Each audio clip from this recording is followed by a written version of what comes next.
Time to cut it again. It's going to be 106 today. If you've been following me, you notice that my grass looks a little different. That's because I raised the height of it. I'm not using the reel more anymore because I just wanted the grass to have a little bit more leaf blades to deal with the 100+ degrees that we're having. One of the questions I get a lot, everybody gets a lot, is like, do you fertilize in the summertime? And I absolutely do.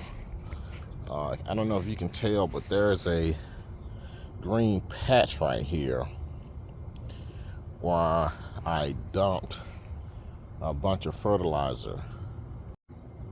Don't try this at home because this is not synthetic fertilizer.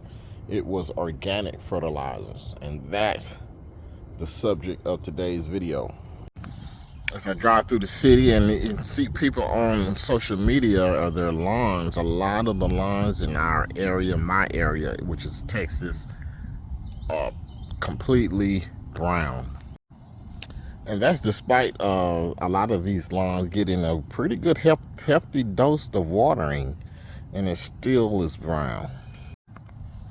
A lot of the times, the very thing that they are putting down to make the grass green is actually making the lawn brown.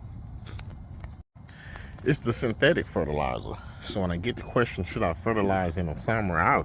Absolutely yes, I do, but it's a different thing. I don't use synthetic fertilizers. I just put peat moss out on my backyard using my Vivor compost spreader.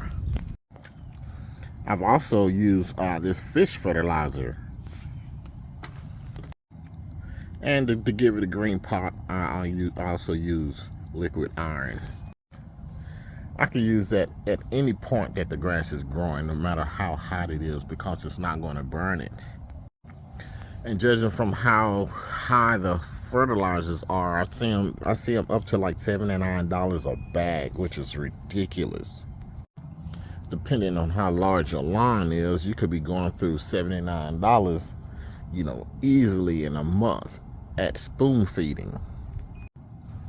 I'm going to try to upload some videos for you guys to see, just to get you up on what the actual process is for synthetic fertilizer and what it does to your lawn. I mean, it's really wreaking havoc on your lawn, and it's going to show up in the most stressful times, and that's going to be, number one, the heat. Your grass is going to need to fend itself off. It's been grown with this fertilizer, and there's no microbial activity in the lawn, and that right there is a bad thing. That is going to help to have the microbial activity going on. It's help your grass stay green, but it can't do it because there's not enough organisms in there to keep it green. You have to apply more fertilizer.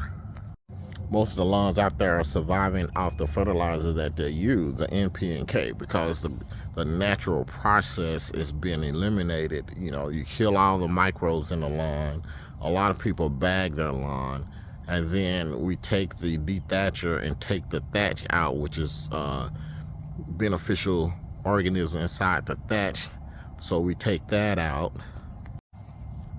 We don't mulch the leaves off into the ground. We bag all of our leaves. Then we throw a boatload of synthetic fertilizer, which is also known as salt, into the soil, and salt just kills organisms, similar to the way salt kills a snail. You ever seen salt put on a snail? It don't look good. And then it's time to water the lawn. We're using our irrigation system, which is treated water, which also has salt in it. So we're doubling down. And then on top of that, people are watering too shallow. When they do, they water 5-10 minutes, and it may need to go for 30 minutes. But in the end, you end up with brown yard. So I've been all organic on this, with the exception of the very beginning of the season. I did drop down some nitrogen to try to help it the grass grow a little faster when it started out, but since then it's been all organic. And here is another reason why my lawn is really healthy and vigorous and growing in this 106 degree and above heat. I put a lot of humic and kelp in the lawn, and I recycle the lawn. And with the recycle, I mean I bag my clippings and I use this molasses to help break it down.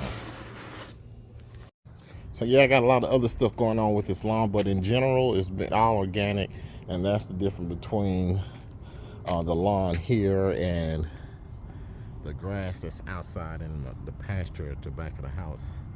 Totally brown. And also, I'm devoid of a lot of other issues, like a lot of cracks that's in the ground right now. A lot of people are having cracks in their homes and their lawns, which is really dangerous for kids or even yourself.